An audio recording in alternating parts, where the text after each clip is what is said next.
आता नरेंद्र मोदी हे भारताचे पंतप्रधान आहेत आणि आपल्या देशाचा पंतप्रधान आपल्याला काहीतरी आवाहन करतोय किंवा देशाच्या अडचणीच्या काळामध्ये मदत करा म्हणून आवाहन करतोय किंवा काहीतरी नियम पाळायला सांगतोय.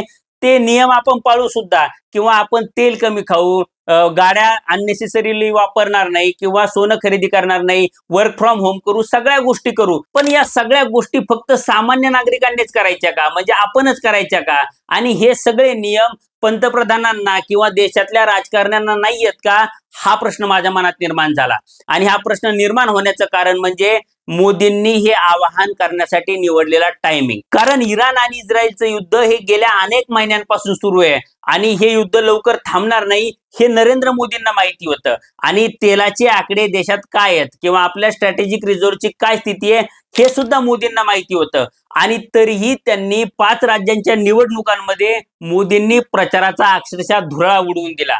मोठमोठ्या सभा घेतल्या, म्हणजे भाजपच्या जेवढ्या सभा झाल्या तेवढ्या या 5 राज्यांमध्ये कोणत्याही राजकीय पक्षाच्या झाल्या नसतील. आणि यामध्ये नरेंद्र मोदी या प्रचारात सगळ्यात पुढे होते हे आपल्याला बघायला मिळतंय. आता नरेंद्र मोदींनी प्रचाराचा कसा धुरळा उडवून दिला याची जर तुम्हाला आकडेवारी सांगायची झाली तर मोदींनी 20 एप्रिल ते 27 एप्रिल या दरम्यान 12 सभा घेतलेल्या आपल्याला बघायला मिळतात. म्हणजे 12 सभा आणि 1 रोड शो असा एवढा मोठा धुरळा मोदींनी या निवडणुकांमध्ये उडवून दिला. आणि मोदी या निवडणुकीच्या प्रचारात एकटे जात नाहीत तर त्यांच्यासोबत 50-100 गाड्यांचा ताफा असतो. मग तेलाचं एवढं शॉर्टेज आहे असं मोदींना माहिती असताना सुद्धा मोदींनी प्रचाराचा एवढा धुरळा का उडवून दिला किंवा एवढ्या मोठ्या प्रमाणावर तेलाचा अपव्यय का केला हा प्रश्न निर्माण होतो. आता मोदींनी एवढ्या सभा घेतल्यात असं नाहीये, तर मोदींनी 6 वाजता देशाला हे आवाहन केलं, म्हणजे संध्याकाळी 6 वाजता, आणि 9 वाजता त्यांनी गुजरातमध्ये एक रोड शो केला.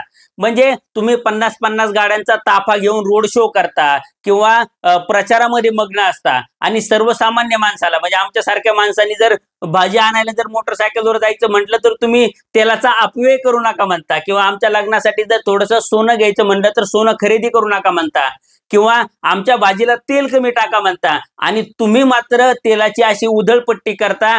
हे कितपत योग्य आहे याचं उत्तर भाजपनं आणि नरेंद्र मोदींनी देण्याची गरज आहे.